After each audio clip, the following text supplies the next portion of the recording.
lot more things to do. But yeah, it sounds like a lot of Joe Rogan's hangers-on. They're not too happy about moving to Texas. I mean, they're about the huge number of people leave California for the promised land and then come back a year later because they're like, well, that was not what, what I built up in my mind. Yeah, and a lot of them do it for political reasons. Yeah. Like, oh, shit. Oh, I'm so stupid. Oops. Britain's most tattooed man claims he is unable to watch porn as new age check system mistakes his ink for a mask. Damn. Yeah, he's got a whole lot of face tattoos. Put on some fucking makeup. Every time you want to jerk off, now you gotta get out the moisturizer, all the napkins, and the makeup. Turn it into a fetish. I don't know. Get some lube that has some skin tone dye in it. Yeah. He's gotta put one of those like realistic. In 1 kilometer, turn left at Horai. Yeah. Just to surf the porn-a-rooney. I mean, buddy, I think it'll be fine. Ask any 14-year-old in England. They've already probably figured out a way around a dozen ways around this. Oi, mate, just use your VPN. Yeah, exactly. Yeah. He'll figure it out. Also, like... Go past this light, then at the next one, turn left. Look, I'm not wearing a mask. It's my real face. I thought it looked cool originally, but now I'm realizing just now how... At the light, turn left. Access pornography. This is the only bad thing about having your face covered in tattoos. What about people with like facial disfigurements? Like this feels like a discrimination lawsuit ready to be filed. Yeah. With a lot of money to be made for whatever law firm takes on the case. Yeah. Are you for about 19 kilometers? Continue straight. Put this to the test. Yeah. You should be allowed to jerk off just like everyone else. That's right. Regardless of what RFK Jr. in the United States thinks. Yeah. Don't worry about us. No. We got our own shit going. World's oldest baby, born from embryo, frozen in 1994. A 31-year-old baby. Yeah. They should measure his age like that, or her age, because, you know, everyone that was born on a leap year, they're always doing the fun math. I'm actually 3 years old. I took the little baby. I put my pants. It would be funny if this baby was like 40 pounds. And, yeah, I am picturing, like, remember that big TikTok baby from a few years ago? Yeah, that real absolute unit of a baby. I'm thinking it looks like that, but even bigger. Yeah. I mean, maybe, we'll see. But yes, it would be, like, you know, this kid's gonna turn a certain age and be like, hey, watch, I'm gonna get in. I'm gonna get in. Yeah, my ID says that, but actually, I was technically created in 1994. So, why did they use an embryo from 31 years ago? Just to see if they could, I guess. Hey, why not? What's the worst that could happen? A human being born with some kind of horrible affliction? My entire existence was a goof. Just to see what would happen. Yeah. Very cool. Man, 32, dies after being run over at North London Underground Station by train sent to look for him. This is the exact opposite of what we wanted. This is the one thing we didn't want to happen. It's actually like, it's I don't know how you could say it's worse than that, because he didn't like get hit by the train, I guess. He was chased in there by police, and then they were gonna send a train in to look for him, but in order to do that, they had to turn on like the electric rails. Oh. And so they just fried him. Yeah, that is a thing about underground trains. Yeah.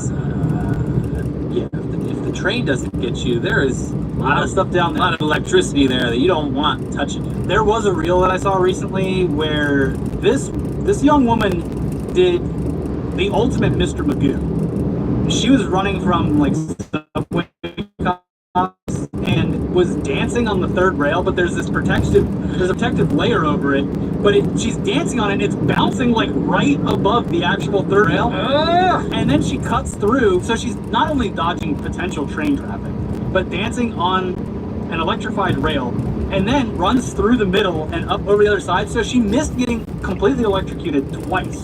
Was everyone screaming at her? Yes! It was literally an actual Mr. Magoo scenario. Jesus. Just narrowly avoiding death and not even realizing it. Ugh. Some local news. Serial butt sniffer arrested again in Burbank. Butt bank, more like. Yeah. And much like, I think the first one was at like a Ralph's. This one was at a Walmart. Just like going up to people like he gets down on the ground, like behind you. which is obviously disgusting and sexual assault, but it is like the most bizarre Yeah, fetish. it's not discreet. Like, No, not at all. They're gonna see you. They're gonna hear you. Other people are gonna see it. I don't even know if he like went into the clothing rack to hide, because when I was a kid, we would play hide and seek in the stores when we're shopping. Yeah, but like, you know, if he's just getting down on the ground and sniffing butts, can't.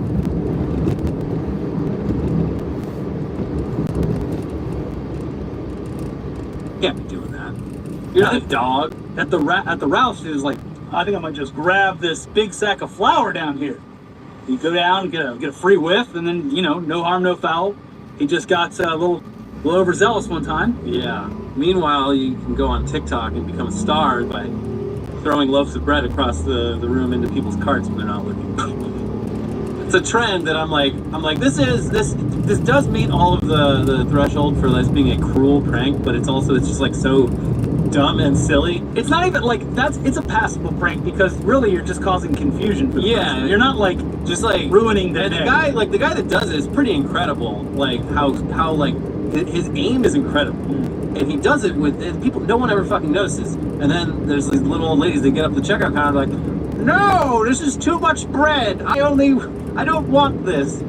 You know, maybe it is cruel. If he's doing it to old people, then they might start thinking they have dementia, even if they don't. I'm leaning on like it's not cool, but also it's still impressive in its own way. And it's like The cool factor relies on the age of the person. yeah. If you smell something, say something. Cumberland County Town wants to know who dealt it. When did farting become a crime? It's not farting. There's numerous factories in town, and also they're trying to measure like emissions from cars. Don't they have fucking tools for that? Why is that my fucking But job? they want people to say, like, I think one of them's a Purina factory, like a dog food factory. Okay. And so they want people like, okay, look, if it's bad enough to where you can start smelling it, you have to let us know, because then we can really start levying some fines. Call it the stink police. But the other one that they mentioned was a Nestle factory, and I would assume that would smell delicious. Yeah, but I would not report the Nestle probably factory. living near a chocolate factory, it loses its charm pretty quickly. Now, you know, you don't want to end up like Celsius and High Noon, because if you get the dog food and the chocolate mixed up, you're gonna have a lot of dead dogs in your hands. Yeah, and a lot of dead people. Yeah, eating dog. I don't think people would die, So they get sick. yeah. I bet living near a chocolate factory, you kind of get nose blind to chocolate, and you can't enjoy chocolate ever again. Yeah. That sounds awful. Well, then that's when you have to pony up the cash and get the real chocolate, Tony's chocolate only.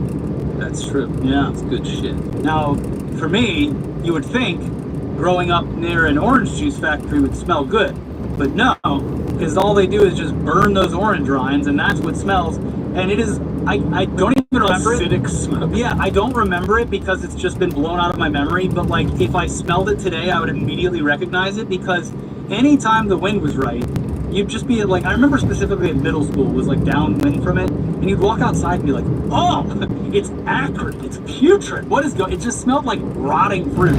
Yeah. So, we did not report it. Everyone knew what was going on. It was the Tropicana factory up in Bradenton. Tropicana. Anyways, that's it for Weekly Weird News this week. Please stay tuned, because we'll have more shows coming up for you next week. But in the meantime, we have new episodes for you to watch over here. But wait, hold on. Like the video. Luke is not here. 煩雑な旅行の計画はトリップジニーにお任せ。 AI 旅行プランナーのトリップジニーと理想の旅をクリエイト。 I hate Tai Chi. It steals my patience because it makes your body younger. If you want to avoid doctors over 50, do Tai Chi. Every day in America sees another national scandal that would bring down the government in any other country. Not so with Donald Trump and his regime of far-right nationalists. No, for some reason, they can just keep setting everything on fire, and journalists haven't got the time to cover every story. In fact, a story that came and went yesterday is that Trump on Friday said he'd ordered 2 nuclear submarines to be positioned in the appropriate regions in response to the former Russian president Dmitry Medvedev about the risk of war between the nuclear-armed adversaries. Well, security analysts called Trump's move a rhetorical escalation with Moscow, given that the United States already has nuclear-powered submarines that are deployed and capable of striking Russia. Medvedev on Thursday said Trump should remember that Moscow possessed Soviet-era nuclear strike capabilities of last resort, after Trump had told Medvedev to watch his words. Based on the highly provocative statements of the former president of Russia, Dmitry Medvedev, I have ordered 2 nuclear submarines to be positioned in the appropriate regions just in case. These foolish and inflammatory statements are more than just that, Trump said in Friday's Truth Social post. He added, words are very important and can often lead to unintended consequences. I hope this will not be one of those instances. Donald Trump, off the back of a tweet that obviously caught him in the wrong mood, caused him to make strategic military decisions because, what, he was trying to flex his muscles and prove that he's a strong man? Reporters asked him later that day why he ordered the submarine movement. Trump said a threat was made by a former president of Russia and we're going to protect our people. I mean, a true nuclear threat was going to be made. It wouldn't be made on Twitter. I think it's very risky business for a lot of reasons. Most significantly, it seems to reveal Trump doesn't really understand how our nuclear navy works and what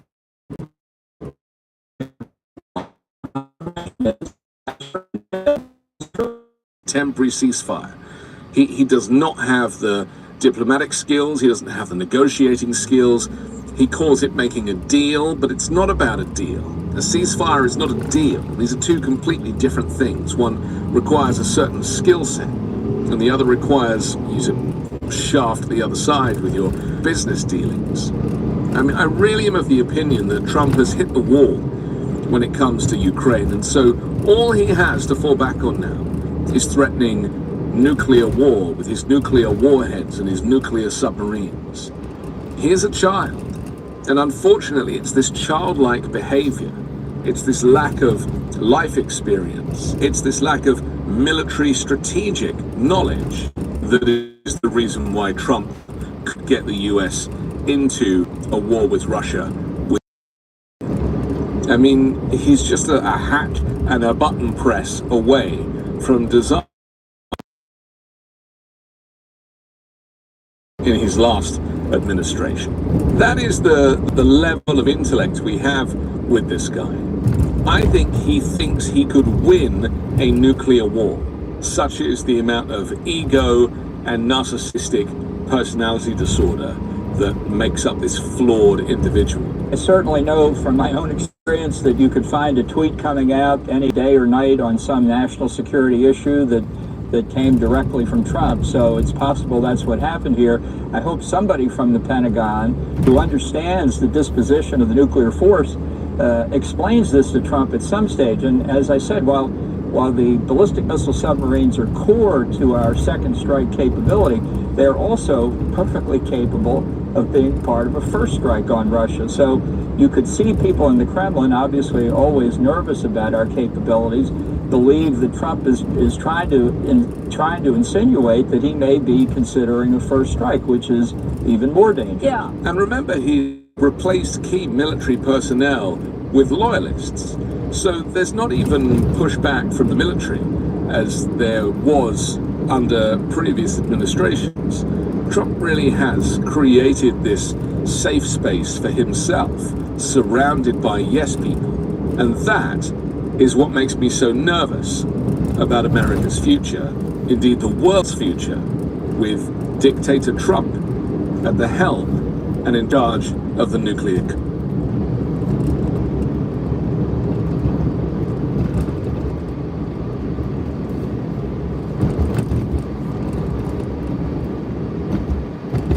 Codes.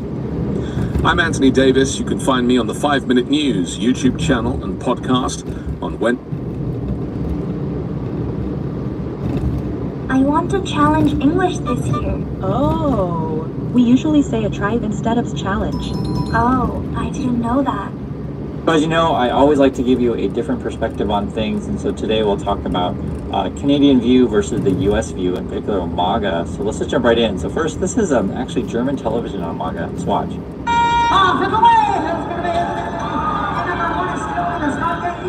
Pig races, chicks, baby goats, and a lot of Trump supporters. The Ohio State Fair is a big deal in the state, which is predominantly Republican. 55% voted for Donald Trump during the last presidential election. We are here to find out how his base is feeling about his promise to release the Epstein files. So it's the Epstein stuff, and in Germany they're just like, okay, what do Trump people think about this thing? Are they taking it seriously? What do they know about it, etc.? So let's see. I'm actually kind of curious myself. Well, I'm still excited for him. We're still supporting him. I know there's a lot of politics that goes on in Washington. Many things behind things that we don't know or we don't need to know about. Do people talk about the Epstein files? They don't talk about it. No. They don't talk about it because I've been hearing it for like 4 or 5 years now, and it's going to be released and on and on and on. And these Ohioans didn't vote for Donald Trump, but agree that nothing sticks to the president.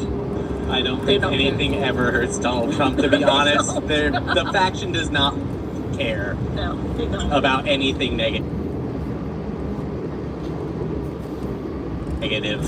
No fear. So that was good to show too. There's two different views, right? So one person's like, oh, you know, all these things go on behind the scenes. I don't really understand it. There are other groups in Ohio. You can see they don't like Donald Trump, but they also acknowledge that maybe he'll get away with said stuff. And it's always interesting to hear what just regular people think about this. Let's see some more. Without tons of food. It's basically like brisket, tomatoes, jalapeno. I'm honestly not entirely sure. You know, I couldn't really say what goes on in the, you know, inner machinations of a man that, you know, with that much influence. You know, I mean, that goes with anybody up in Washington. You know, there's a lot of things that a lot of people down here, you know, kind of in the working masses like me, and I mean, like a lot of people here that don't really understand what goes on behind the scenes there. And did you? And that was a couple different views, kind of saying the same thing. They just don't understand. And it's frustrating for me to watch this stuff because I always say the same thing. I think the average person, they want a job, right? They want some stability. They just want to make sure their family's okay, they have food on the table, etc. And there's a lot of stuff that they don't understand. It's frustrating, to be very frank. And, you know, my goal throughout my entire career is to educate people.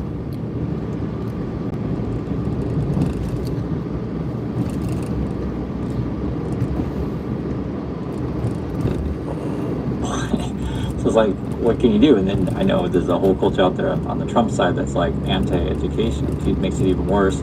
But with the right leadership, I mean, you can actually sincerely help people. At the next light, turn right. Why America gets to the spot that we're at. You have some voters, you know, who are apathetic. They just don't care. There are other ones that just really don't understand anything, right? You know, are they just inherently bad people? I wouldn't necessarily say so. They just don't understand. And I'll say that they get abused by people, say like the Trump, that give them a bunch of false promises. And, you know, it's the kind of person that gets easily cheated by the used car salesman or somebody who sells you that, you know, once in a lifetime vacation package or that. You know, at the light, turn right onto 17 toward Mariwoka IC. That's how this game is played. And when you're struggling, that's what you're looking for. This also shows the culture of the USA, sort of how it is, what they do. In 2.5 kilometers, turn left.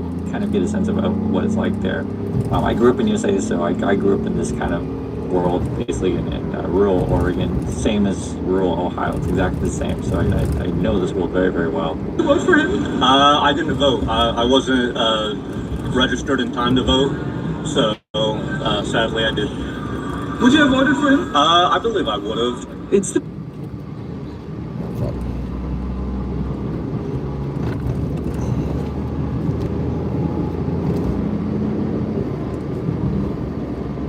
family day, and the pig races are one of the big attractions. Baby goats are a big crowd pleaser. So there's a lot of things I thought would hurt him that no one seems to care about, so hard to say. We're only told what they want us to know, so it's kind of where I stand on it. Did you vote for him? I did, of course. This shop owner makes no secret of his political stance. The liberals are trying to use it against Trump, but yet then you have the whole issue, well, why didn't they release it? They've had it for years and years and years. So it's just a media game. It's all a big joke. I wish they would shut up and let him do his job. The reason That's actually a common sentiment that you'll hear from people who like Trump. Oh, it's just media. They're just playing games. They're just lying. And Trump's trying to do a good job to help everyone. And why are they getting in his way? But most of these people, they actually don't understand anything. That's what makes it really hard. Or like the one person said I didn't even vote. And they just don't realize the ramifications that it has on their lives. How do you explain to people like, hey, your life could be a lot better with education, healthcare, transportation. Your life could be a lot better if you had better, more secure retirement, right? How do you explain this stuff to people who have never seen said things or been around anyone else who talks about stuff like this? It's really, really difficult. That's why I'm showing you guys this stuff. And if people from outside the country never seen Americans, it's very different than what you'll see on TV or... My stream just got cut off, so people must have been reporting it, and finally they killed it. Because I had the MAGA Nazi thing, probably. I don't know. Crying. Headed home. So I just fired it up again. They just open, no ads, no nothing. So just enjoy the drive. Listening to the radio, listening to podcasts. And movies and stuff like that. Right? TV movies makes America look all glamorous and Americans are really cool. But when you go to the real America, it's not like that. This is more like what America is like, just to be perfectly frank. I'm saying it's in a way that just you guys understand I want things to be better for just the average American, right? A good example would be if you put in an honest day's work. I think it's not too much to ask that your employer pays you, right? Provides it benefits kind of things. And if the employer doesn't do it, you have a system in place where the government would, be it universal health care, subsidized against transportation, education, these kind of things. That we're all in this to help everyone. But the way things are, people sort of can't imagine that the world could be better. So it's frustrating for me to watch this stuff, but and I understand. At the next stop sign, turn left. Would probably never turn against his dear leader Trump, and I understand that.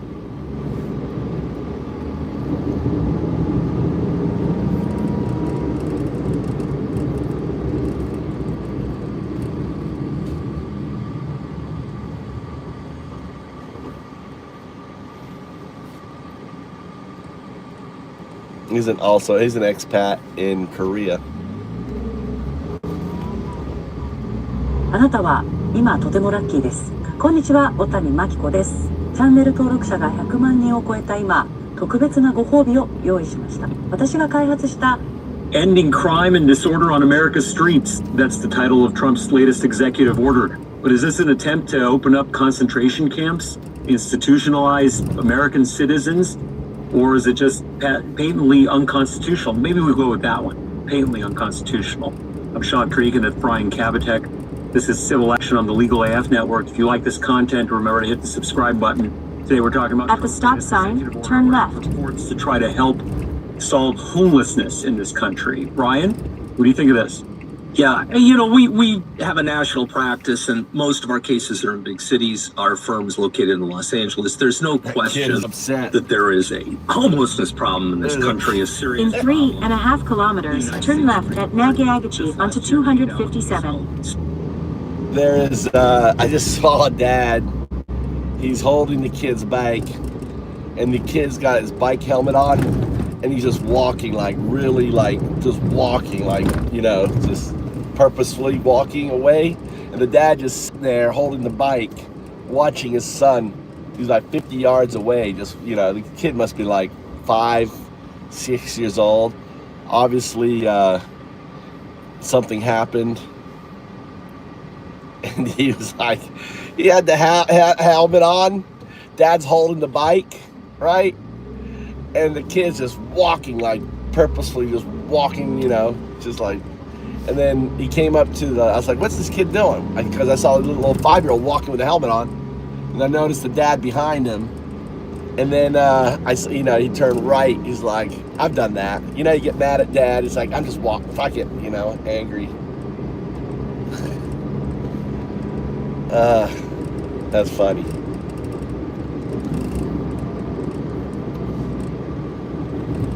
Okay, I'm up here.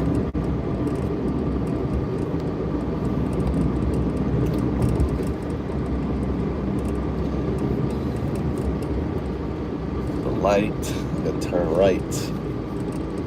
See this fucking City of Grants Pass versus Johnson, which says that cities don't have to let people camp in public spaces. That it's a city by city decision. I thought it was a well-reasoned decision and made sense.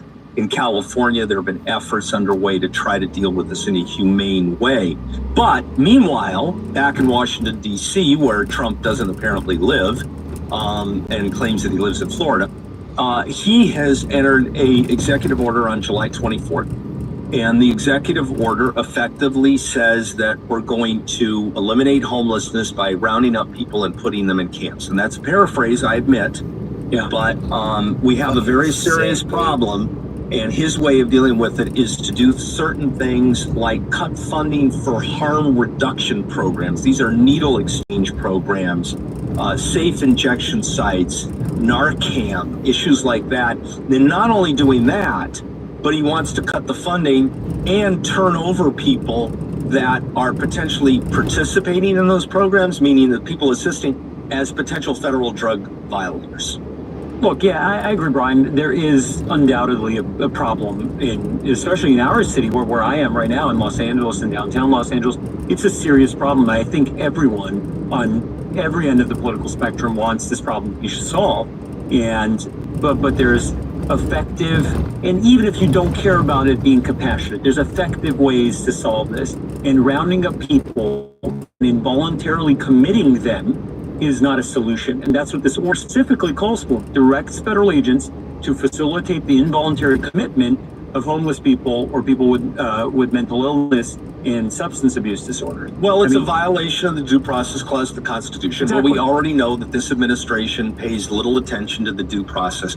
The thing is, too, what people needs to think, it's also, Trump's doing this because of economics.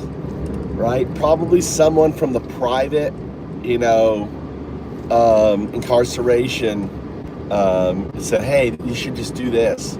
And they're thinking, oh, look, we're earning our, $250 per day per person we pick up that we can bill the federal government. We can bill. So it's just an economic. When you think of this, it's not about inhumane. More so, I think it's economic for Trump and for these groups. You got to think what's the economics before, in rounding up and incarcerating. Well, someone's getting paid, someone's, making a buck. And I think that's what it comes down to. Is some lobbyist, something, or maybe he's just plain fucking evil. I don't know. Clause of the Constitution. Look, here's a problem too, Sean, to talk about with this, is that it's not one size fits all. There are over 700,000 potentially people who are homeless, unhoused, whatever phrase you're comfortable with, in the United States. Not all of them are drug addicts. Not all of them are mentally ill. Now, I think it would be, farcical if we sat here and said that anything other than a large percentage are. That's absolutely true. But you can't throw the baby out with the bathwater. There are lots of families. There are lots of single mothers. There are lots of people who are just plain down on their luck. There are veterans who don't have a place to live, who can't get a decent job. Cost of living in major cities is very expensive. They may not have a support network. So not all of them are drug, alcohol, mentally ill, criminals. There's a lot of people out there who just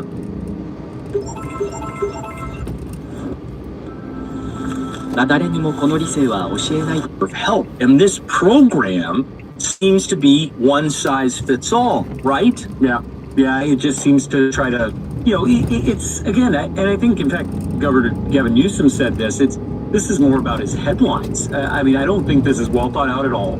saying we need to institutionalize these people or commit them involuntarily is not a solution. That's crazy. You can't do that. These people have rights. Everyone has rights. Yeah, that's the other thing too. The other thing too is it's just a distraction, isn't it? It's just distraction. That in headlines, it's just let's throw something else. Let's how crazy can we be to get the media off the Epstein case? How crazy? What crazy shit can we do to get people off Epstein list? That's what this is. In this country, and it doesn't deal with the underlying problem. I think it creates more problems, and it just further perpetuates this issue. There's options here, even for people that I know you talked about folks that aren't criminals, that don't have drug problems. They're just down on their luck. They've had financial struggles. Their families put them out, whatever the reason is. Even if let's put those people aside, even the folks that do have drug problems or they have mental health problems, they deserve a fair shot. They deserve treatment. Why not? I mean, these programs exist, and they're meant to sort of end this pattern that these people are often stuck in. This feedback of I got a lot to say. Reincarceration and being out on the street.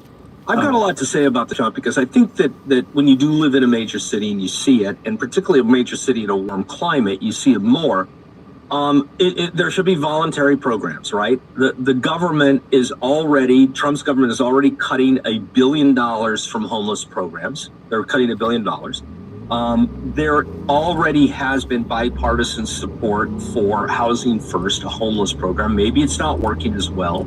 I personally think that the decision last term about cities not being forced to have homeless people living on their streets and their parks is a good decision. It reflects a need for a longer term solution.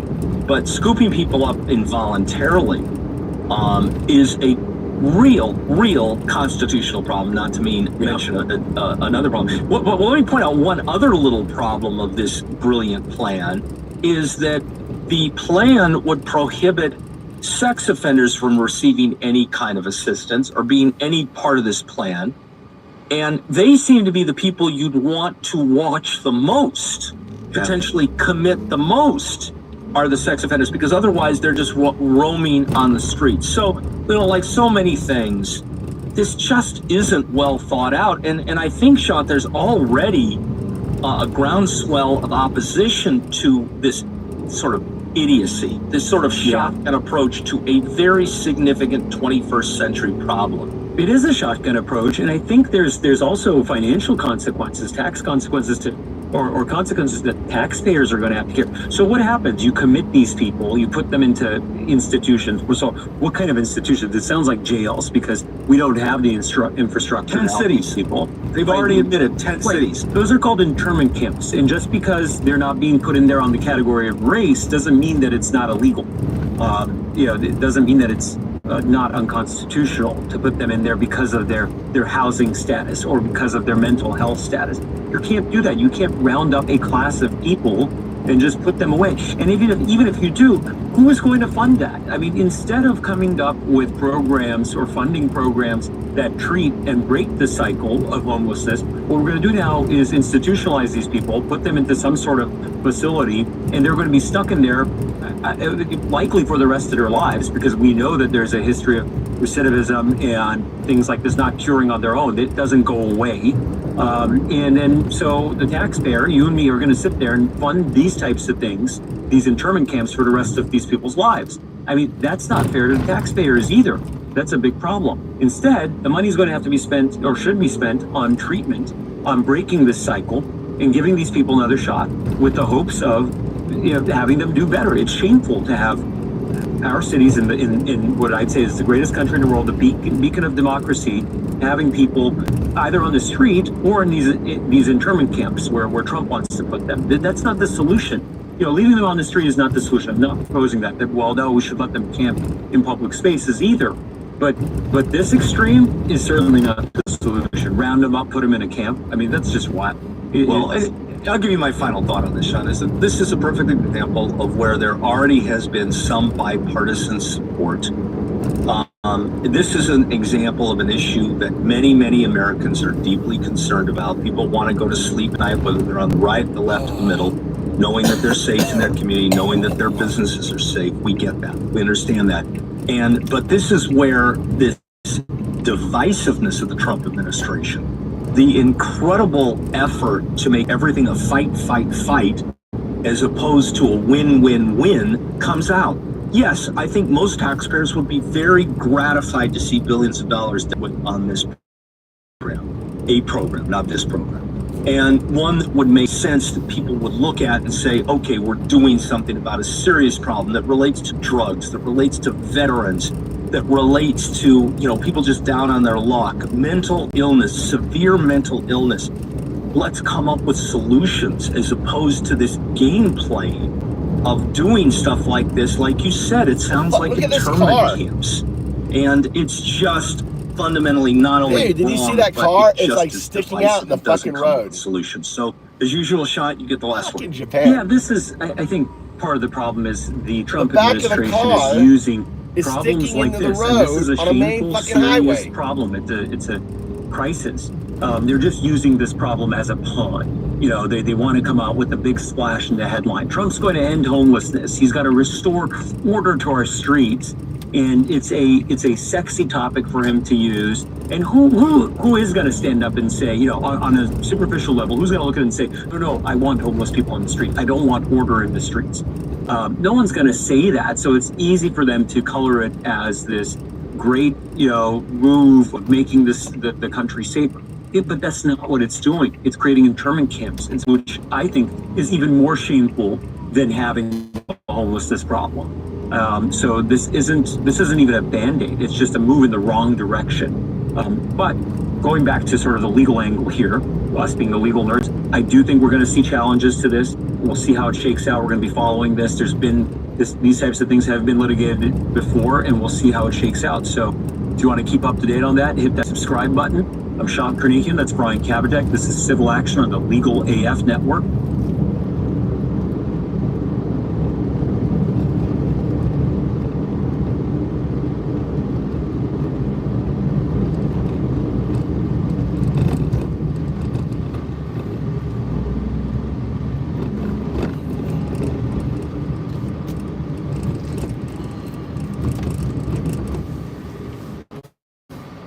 Wait for my son.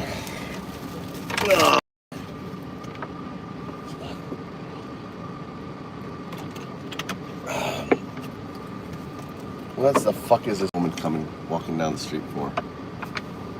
What's she doing now? Hey, konnichiwa. うち今そこ横ずーっとあんまり暑いで、うちのその横のとこずっと水やってんの。で、ちょっとこっちの方も少しかかってたとこあるけど、すいません。葉っぱちょっと濡れてるかもしれんけど、ちょっとかかってて、あんまりにも暑いで、横ずーっとうちの方水やったで。はい、わかった。ごめんの。いいよ、大丈夫。Fucking noisy neighbor. So she's. Did you understand any of that, Tony? Do you understand that? You like my noisy neighbor?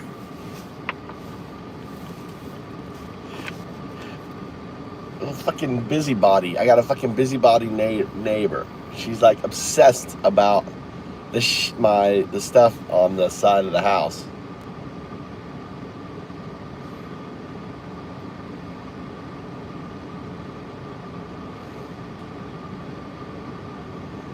Damn.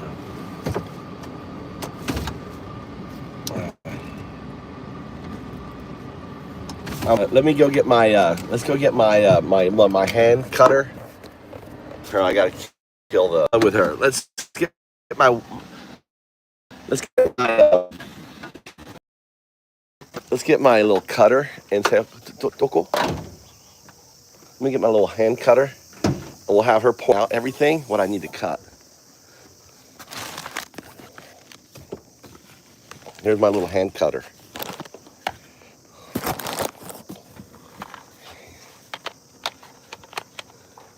Doko? お母さん、見てくれ。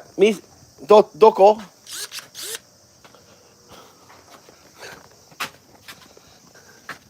どこ？何？ここ？ここ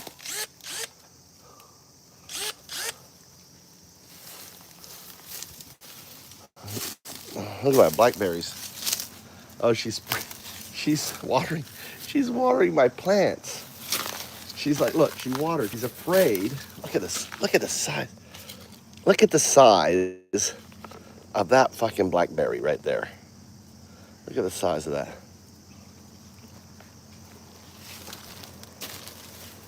Oh my God, that's so good.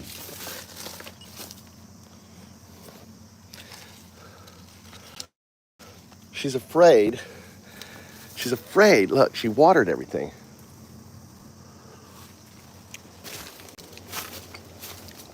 Let's cut this fucking tree down here.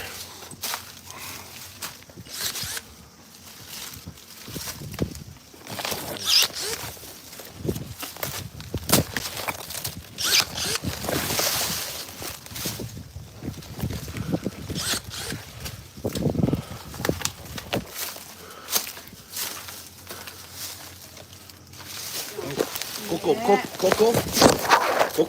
何？これはダメ？そんな言ってないよな、もうそれは。もう涼しいで、あったっていいやん。どこ？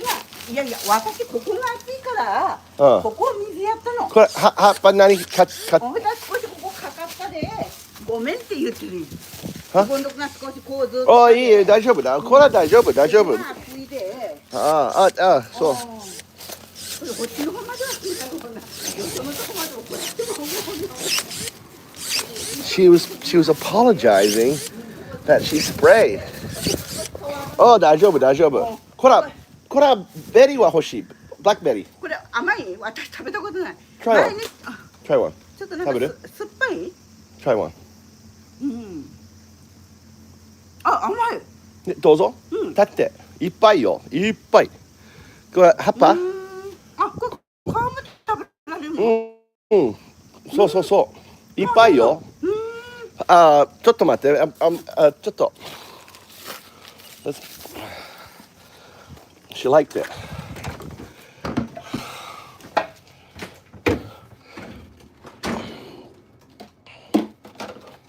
Here, let's pick some blackberries for her. 暑いね。暑い。水いい？水大丈夫。葉っぱは水大好き。あんまりかからんようにはしてたつもり。大丈夫。いいよ。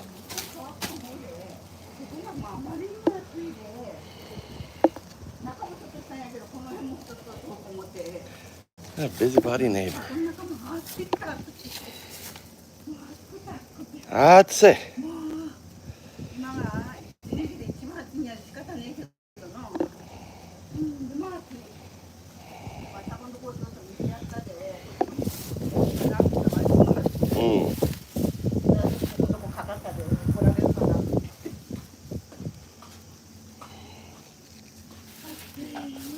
暑いね。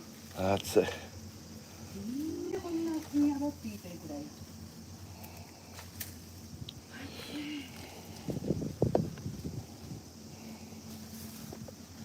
こんなにたくさんとないよ。ご主人の子も食べるんやので、奥さんにもあげんと怒らってまうで。みんなあげるんだろうって怒らってまうよ。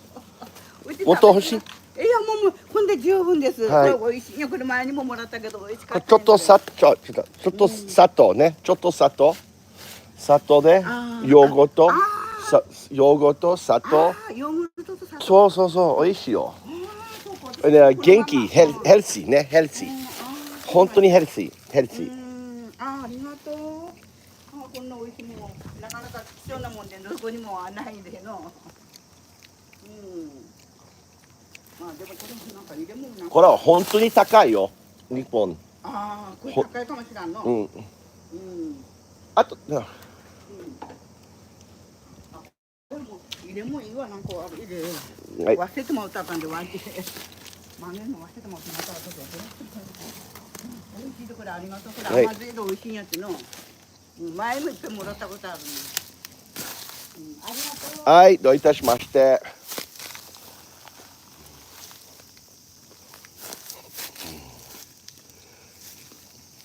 まっ。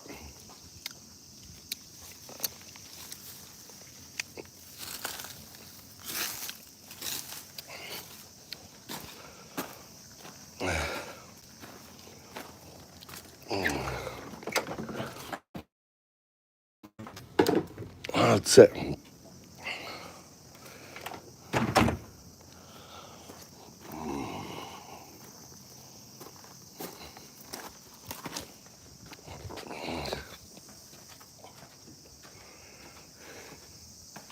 You don't need to disappoint. So you can whack a MAGA. We play whack a MAGA in this place. So I want you to be able to whack a MAGA. It feels good when some dumb fuck comes in here and starts talking his bullshit. Bring down that hammer.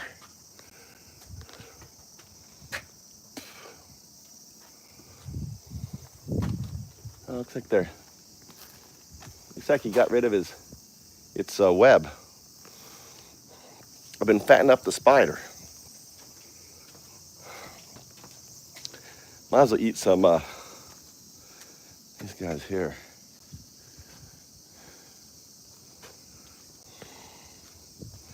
This is fennel. Look at all these caterpillars eating the shit out of my fennel.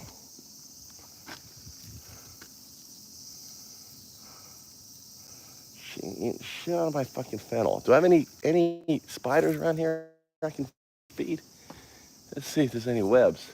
No, they take down all their webs during the day. Spiders in Japan, they build their webs at night. Here's a web. Let's see if I can get there's a web right there.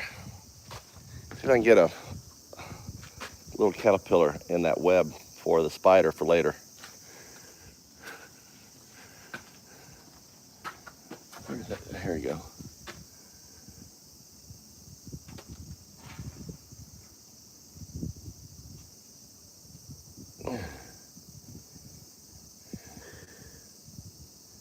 Get off my fucking...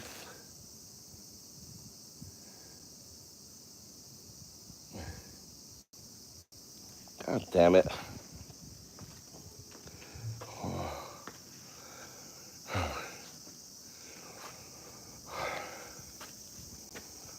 This fennel.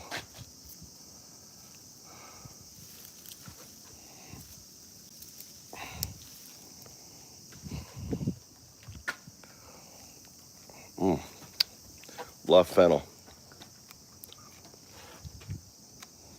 I mean, imagine your neighbor coming over to apologize because she was spraying off her path and she put water on your plants.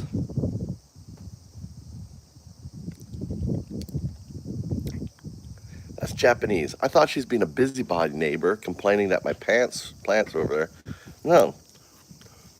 She came over to apologize that she sprayed water and the water may have gotten on my plants.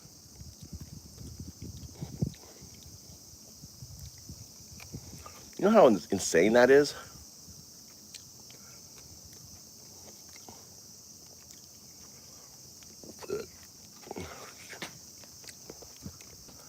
Guys, you understand how insane that is? I'm looking for fennel seeds I can eat. These right here. Look at the size of this. Look at the size of this fat fucking caterpillar. You can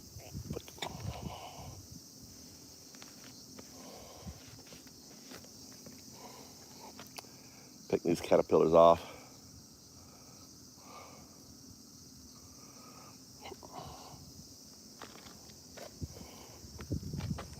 Caterpillars.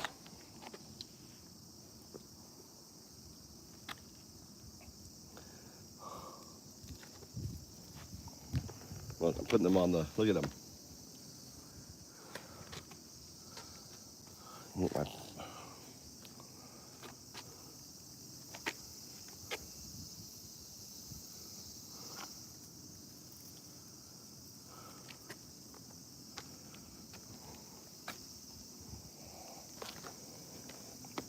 No, go away the other way.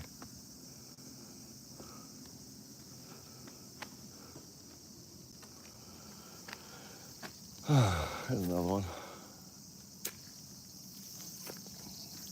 Another one. Another one.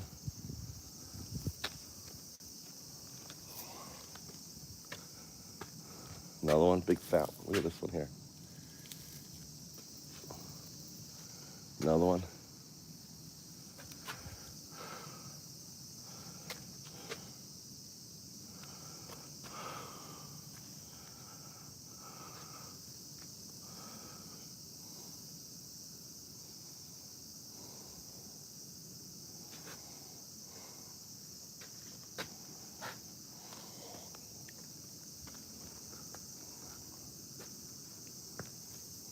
Oh, they're starting to cook. Look at them, they're starting to cook on here.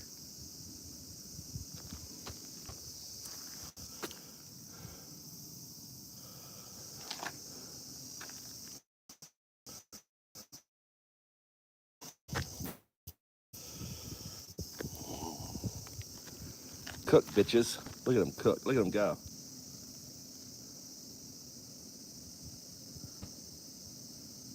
Look at them burning. Look, they're cooking.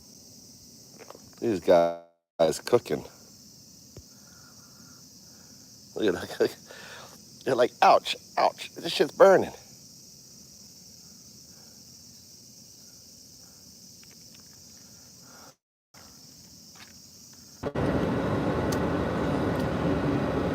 My phone overheated.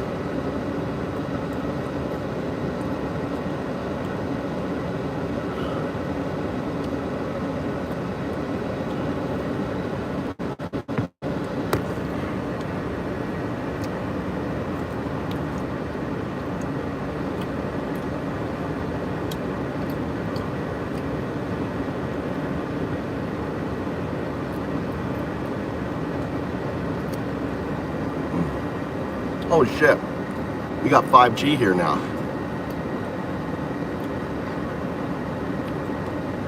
They updated our tower. We have 5 back a day.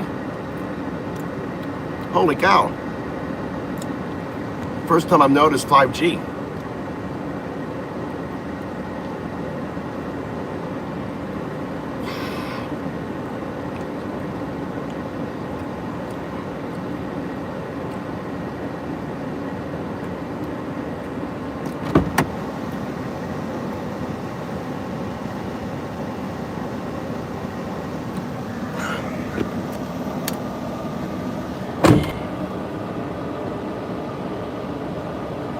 Fennel.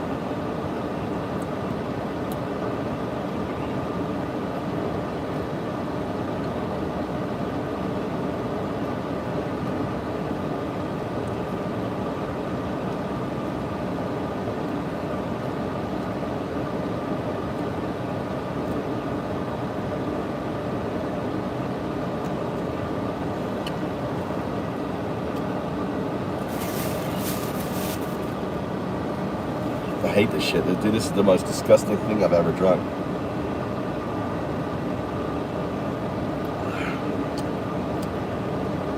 Yeah.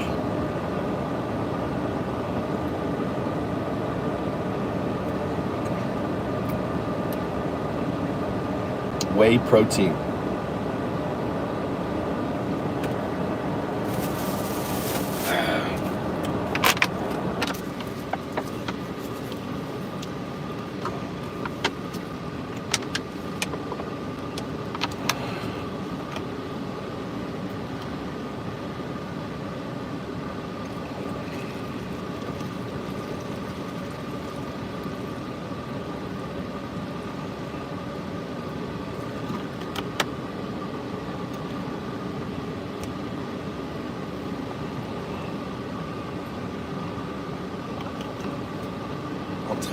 Tell me want to leave?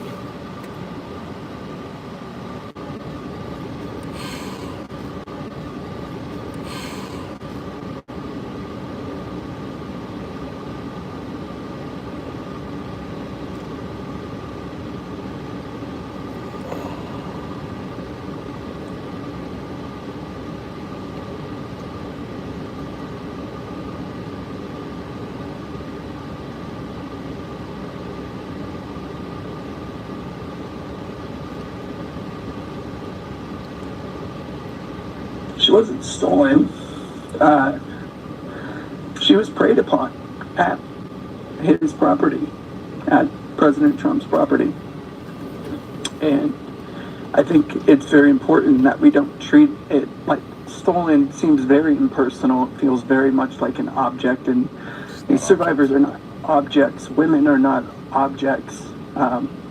What goes through my mind is that it's time to protect survivors, and it's time to protect the young women and our future generation of young women. So no, she wasn't fucking stolen. billionaires. She was preyed upon.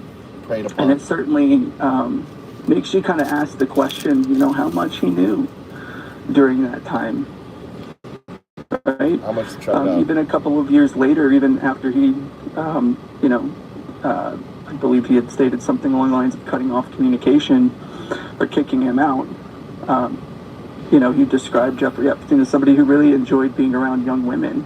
Marjorie Taylor Greene has become the first Republican to call the war in Gaza a genocide, but because it's Marjorie Taylor Greene, nobody's quite sure if she thinks that's a bad thing.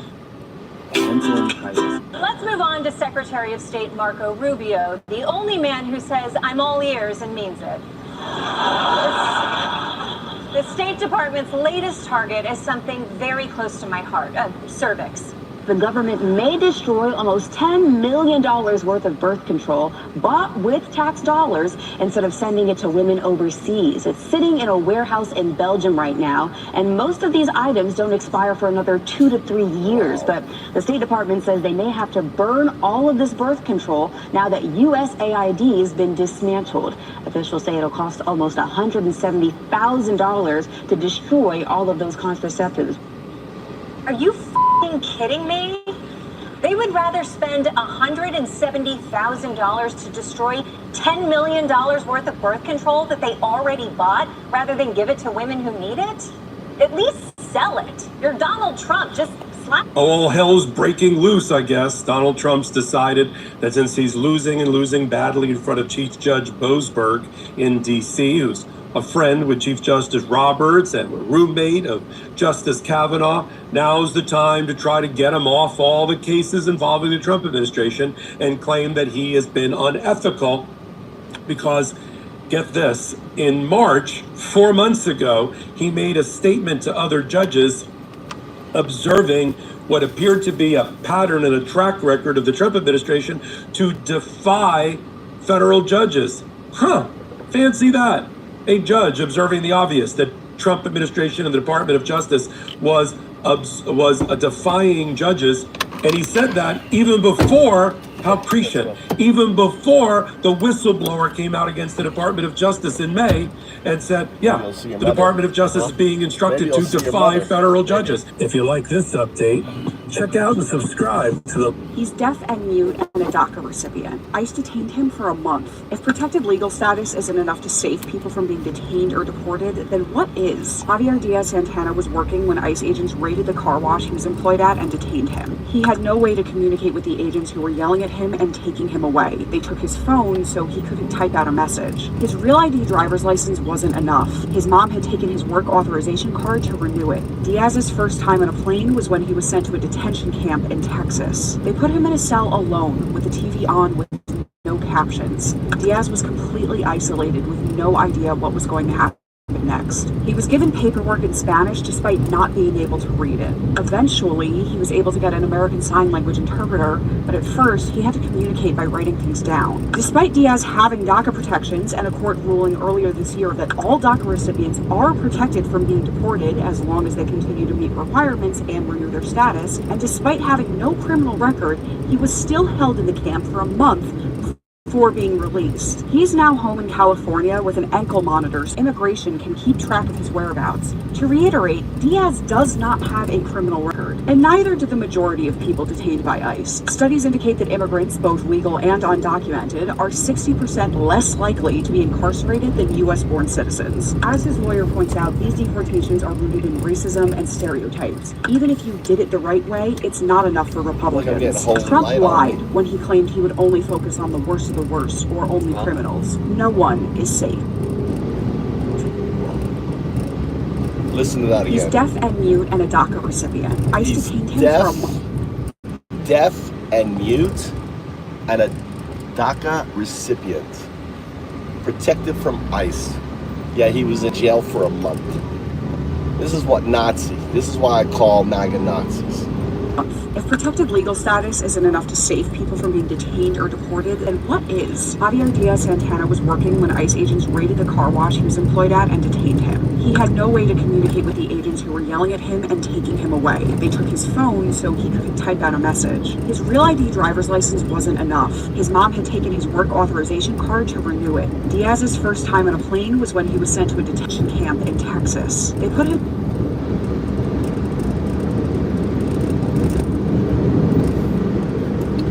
Oh, help. He's deaf and mute and a DACA recipient. ICE detained him for a month. If protected legal status isn't enough to save people from being detained or deported, not in then Nazi what America. Is? Javier Diaz-Santana was working when ICE agents raided the car wash he was employed at and detained him. He had no way to communicate with the agents who were yelling at him and taking him away. They took his phone so he couldn't type out a message. His Real ID driver's license wasn't enough. His mom had taken his work authorization card to renew it. Diaz's first time on a plane was when he was sent to a detention camp in Texas. They put him in a cell alone with the TV on with no captions. Diaz was completely isolated with no idea what was going to happen next. He was given paperwork in Spanish despite not being able to read it. Eventually, he was able to get an American Sign Language interpreter, but at first, he had to communicate by writing things down. Despite Diaz having DACA protections and a court ruling earlier this year that all DACA recipients are protected from being deported as long as they continue to meet requirements and renew their status, and despite having no criminal record,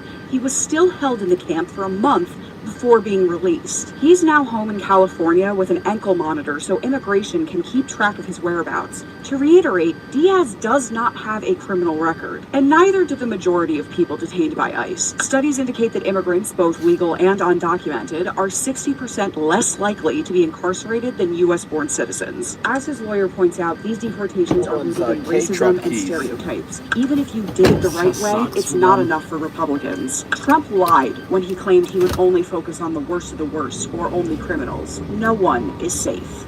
No one is safe. He's deaf and...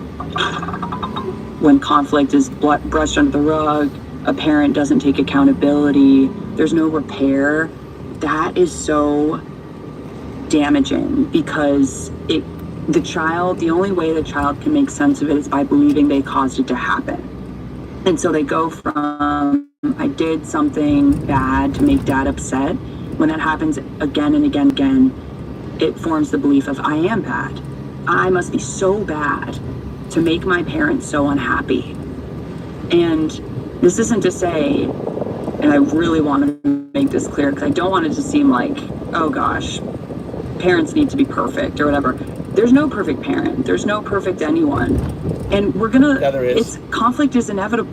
Video generation models are getting really good. Google's Veo 3 already produces 8-second photorealistic sound-on clips for just a few dollars per video, and they're often indistinguishable from reality. Soon, you'll be able to create near perfect footage of anything on the fly for a marginal cost approaching zero. And video will become a new basic building block for software. When this happens, a lot of new ideas become possible. It's definitely going to change media and entertainment. Imagine being able to create a brand new season of your favorite canceled TV series, or a personalized kids cartoon starring your own family as the characters, or an AI native successor to TikTok, where every video is made for exactly one viewer. Video generation will also change how we buy things. Imagine you're shopping online. You'll be able to see yourself wearing the clothes or using the products that you're browsing. And when you're apartment hunting, your store will be auto-staged in every listing that you click on. So dug into that disastrous July jobs report, and there's some data I have to share with you. We know the July numbers were horrible, and no May and June were even worse. We know that taken together, those 3 months were the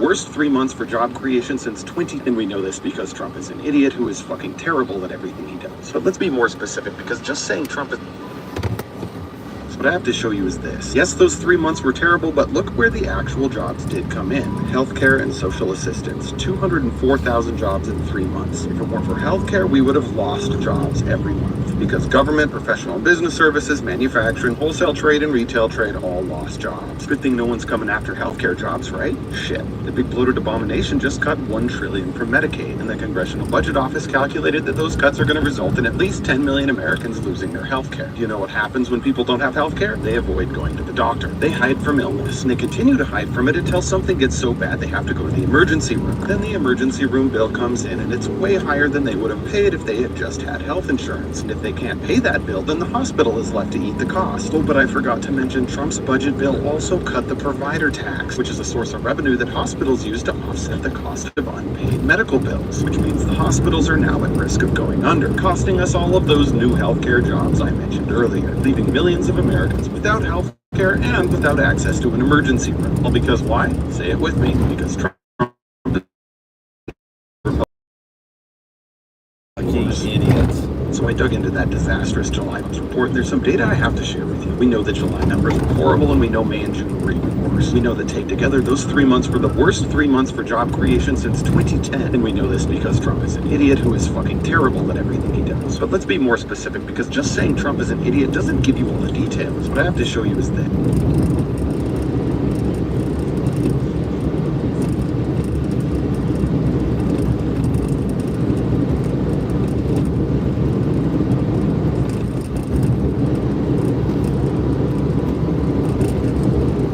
How do you expect the media to move on when even Trump has trouble doing so?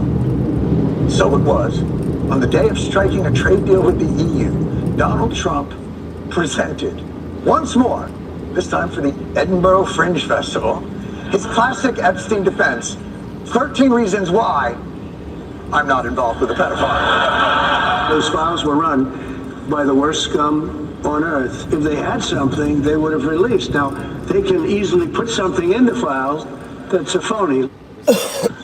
Which is why I can't release it. It's simple. If I, Donald Trump, was in the files, they would have released it. So clearly I'm not in the files, but of course, I'm clearly in the files. Which makes them phony. How do you expect the media to move on when even Trump has to... The U.S. will impose a 15% tariff on most European products we import. American businesses will pay those tariffs and pass the cost along to consumers by raising prices. It is amazing what individual products we could see impacted here, from autos to Botox, as a result of these tariffs. Autos to Botox. Wow. Oh my God, that's wild. Everything from automobiles to Botox? Am I pronouncing that right? Is that right? I don't know. I'm not there yet. They're saying the quiet part out loud on Wall Street again. AI doesn't go on strike. It doesn't ask for a pay raise. That is what CEO Elijah Clark said, who advises other bosses on how to use AI at their companies. So if you ever thought bosses didn't treat workers with basic decency and respect, it might be because they resented their humanity itself. AI is making that even more real. And Clark also said he's excited about AI and has laid employees off because of it. This is a part of a much larger trend. The Wall Street Journal reported that bosses are bragging to investors that they're using more AI and getting rid of staff. Here's what some of them said. Wells Fargo CEO Charles Snarf told investors on the bank's quarterly earnings call that its head count, so how many employees they have, had fallen every quarter for the past 5 years by a total of 23%. And attrition is our friend. The Union Pacific Rail Operator Company said labor productivity had reached a quarterly high as staff shrank by 3%. And they just made an $85 billion deal to buy Norfolk Southern, which is the rail company responsible for the East Palestine train derailment, which workers say was caused in large part by understaffing. So this is even happening in Sweden, which is like the country I use for examples of better economic and labor policy, but the Swedish company Loomis, a cash handling company, is reportedly managing to grow while reducing the numbers of employees. Laying off workers used to mean a company isn't doing well. Instead, they're framing getting rid of staff as accomplishments. Bank of America, Microsoft, Verizon, Intel, and other major companies are replacing workers with AI technologies and digitizing processes. I remember when we were told huge companies in the United States have huge profits and get tax breaks because they're job creators. So it seems like this was about making as much money as possible all along. And if that means having less workers, they're totally fine with that. This may cut costs now, but it could hurt businesses in the long run. People don't like talking to a clanker or a robot-operated customer service line. And if all what kind of first impression did you get? I think men should pay for everything initially in a relationship. A man needs the guardrails and the emotional support of a relationship more than a woman. When a woman doesn't have a romantic relationship, she pours that energy into work and friends, and can still have quite a nice life.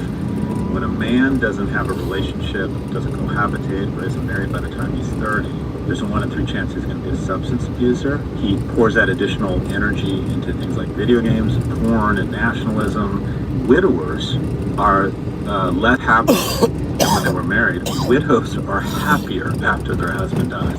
So the reality is, a woman, specifically in her mating years where she's fertile, her time is just more valuable. The downside potential of sex on that date is much greater for her, and you are going to benefit more as the male from a potential relationship, which says to me that a means of establishing that you recognize the asymmetry and trying to compensate for that asymmetry is, in my view, to start by paying. I agree with you about dating, and what I would say is that I think too many men think that the first date or early dates have to be this extravagance in terms of how much it costs.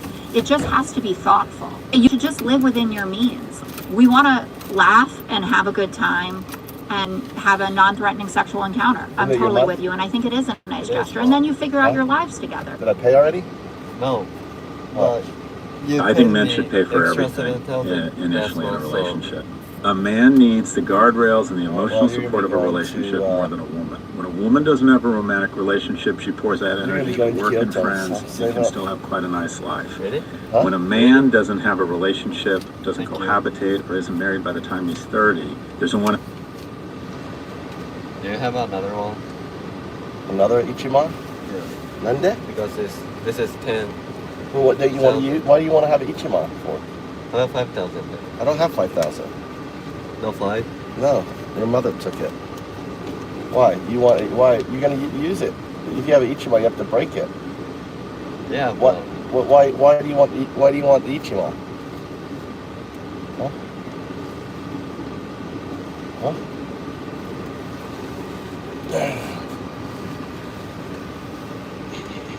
Have a good day. You need change or something? I'm good. Have fun. Thank you.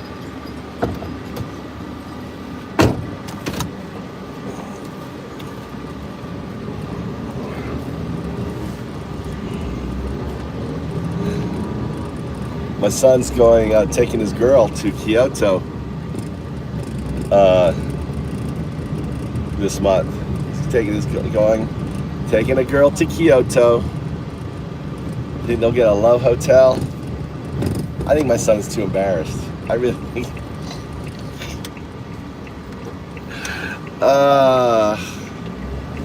Going to Kyoto. Romantic Kyoto.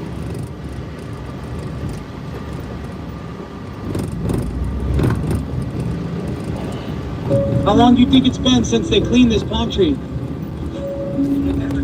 Never cleaned it? Wow. How long do you think it's been since they cleaned this palm tree? Never cleaned it? Wow. How long do you think it's been since they cleaned this palm tree? Never cleaned it? Wow. How long do you think it's been since they cleaned this palm tree? Never cleaned it? Wow. How long do you think it's been since they cleaned this palm tree? Never cleaned it? Wow. How long do you think it's been since they cleaned this palm tree? Don't store 歩き女らが Thanks to new AI tools, we believe it's now possible for small, $1,000 in funding from YC. 15 years ago, cloud computing came along and eliminated the need for spending tons of money on physical server infrastructure, making it easier to build a big company with way less capital. This is happening again right now, with new AI tools that make it easier for ambitious founders to scale with far fewer people. That's why the best high agency startups of the future will all optimize for one metric: revenue per employee.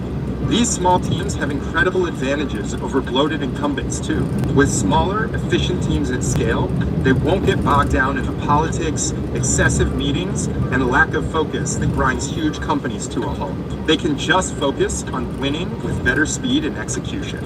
We want to fund these high agency founders to help them build the first 10-person, $100 billion company. Thanks to new AI tools, we believe it's now possible for small, high agency teams, even solo founders, to build multi-billion-dollar companies with as little as just $500,000 in funding from YC. 15 years ago, cloud computing came along and eliminated the need for spending tons of money on physical server infrastructure, making it easier to build a big company with way less capital. This is happening again right now, with new AI tools that make it easier for ambitious founders to scale with far fewer people. That's why the best high agency startups of the future will all optimize for one metric: revenue per employee. These small teams have incredible advantages over bloated incumbents too. With smaller, efficient teams at scale, they won't get bogged down in the politics, excessive meetings, and a lack of focus that grinds huge companies to a halt. They can just focus on winning with better speed and execution. We want to fund these high agency founders. Okay, let's talk about it. Last week, it's just that mainstream media picked up with it this week, although I did not get any credit.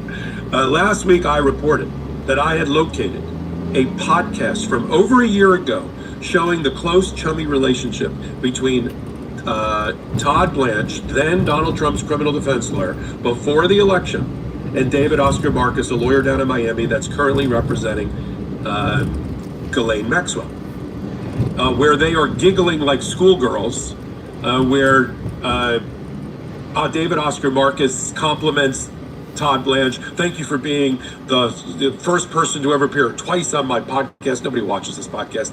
It was little watched, except I watched it. And what I saw was how close this friendship was and how it's being used now without any disclosure. You never hear Todd Blanche level with the American people and say, hey, I may be cutting a deal with my buddy David Oscar Marcus for Ghislaine Maxwell to save the ass of my current client, Donald Trump. You never hear him say a version of that. If you like this update, check. Welcome to Legal AF Financial Report. I'm Michael Popok. We're here on Wednesday morning together. Let's talk about it.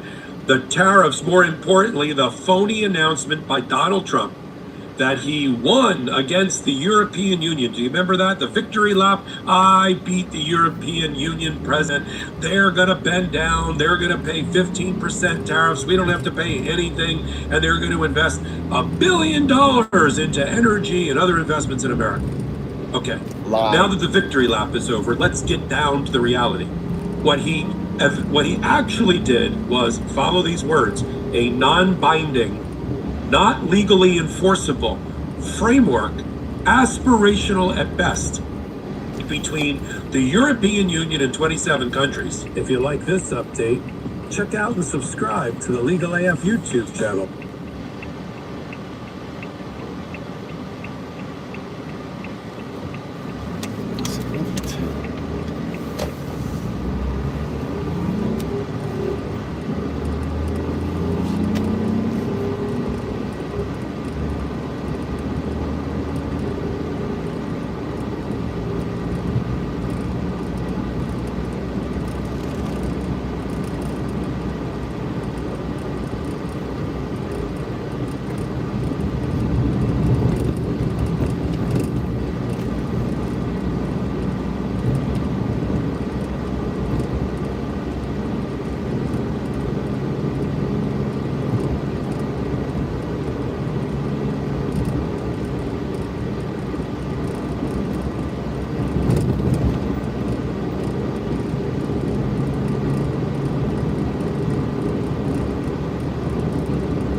Let's see here.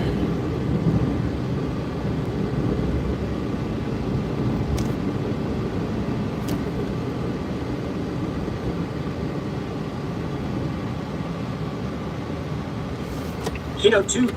I'm Zach, the founder and CEO of Warp.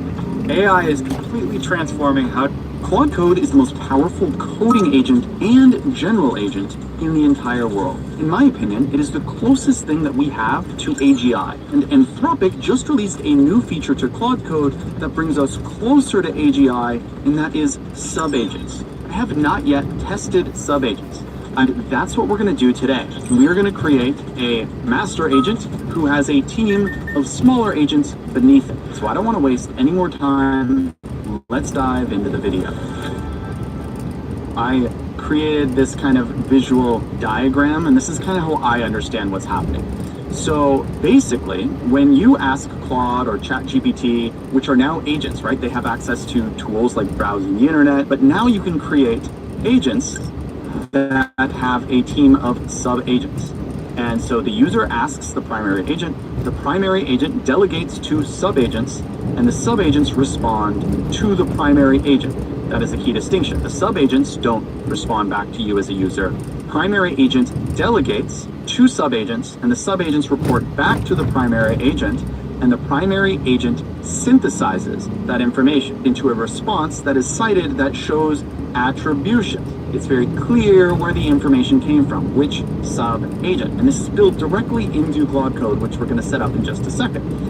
Another cool fact about these sub-agents, after the user enters something in or a query, the primary agent not only delegates them like this, they're actually delegated in parallel. So they can happen at the same time, right? It would be a lot more annoying, if they went 1, 2, then 3, then 4, right? This would be a very annoying process to basically work your way through linearly, and that's how a lot of AIs have worked so far that have access to tools. It's been quite linear, and that's why it takes so long. So this primary agent can actually plan for these agents to go off in parallel to do tasks, and then its progress report gets sent back to the primary agent, which can synthesize it so that the user knows what's happening. Each sub-agent has a system prompt, a tool set, and a context window.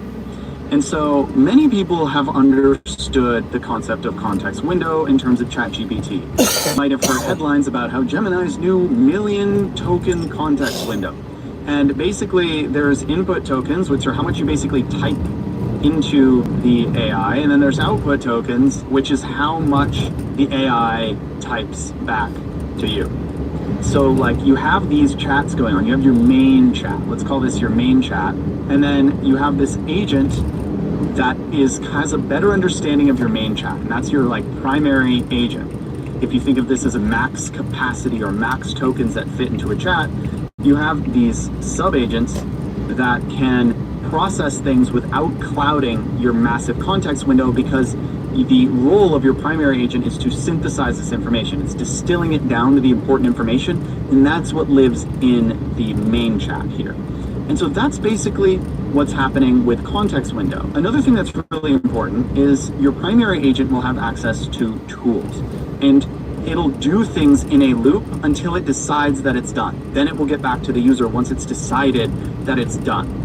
And it can have access to external tools. If you think of a tool like Cursor, within Cursor, if we were to open some app here, I don't know what this is, but like if I were to type into this side panel right here, this is an agent right here, but it has access to tools. It can search my code base, it can search the web and make a change, right? This is just a popular vibe coding tool. I'm showing you an example. And so right now it's planning, so it's using the thinking model, which all of these models, and so now it's going to read. This is a tool. It's reading another file. That is the same tool, but doing a different thing. Now it's planning again. And so it'll run all these things. Now it's doing a firecrawl search. That was another tool. Now it's calling Brave search. So these are different tools that it can use, and it's using these tools in a loop until it decides that it's done. And that's kind of the way that I conceptualize it, and that's how you give it agency, right? And automation is like kind of fixed, where no matter what, it's going through one. This, right, you can give it different tool sets, but one thing, right, with a primary agent, the more tools you add to an agent, the less consistent it becomes. Let's say we had a master content agent, which I am actually currently building right now. That's probably for a future episode. If you gave it access to, it could post on X, it could post on Insta, it could respond to DMs. If it had access to all of these different tools, it would get very chaotic. If you had like 50 tools it could have access to, because remember, it decides when to use these different tools. That's what makes an agent, right? Your agent, when you give it a query, right, ideally you want to give it a good prompt, it will actually decide which of these tools to use. And the more you give it, the harder it is for it to be correct in which tool to use. So the way that Claude or Anthropic has to solve this problem is to allow you to create these sub-agents where the primary agent knows the function of the sub-agent, but it doesn't have to have like detailed knowledge of all of the tools it has access to. That's up to the sub-agent to know, because the sub-agent doesn't even know what the primary agent knows. The primary agent knows what the sub-agent needs to know. And so that way, everything's faster. There is a higher probability that the sub-agent will succeed, because you can test the sub-agent independent of the whole workflow, so that you want to basically maximize how frequently the sub-agent succeeds. And so the less tools you give, the higher that percentage will be. And then you just need to give primary agent really good instructions on how to use these sub-agents and what data to send to those sub-agents. That's what's really important. And so these tools might be for one sub-agent. So sub-agent 1 might have access to these tools, and sub-agent 2 might have access to these 2 tools. And that is kind of what the tool set means. A different set of abilities or functions, like calculators, APIs, executors.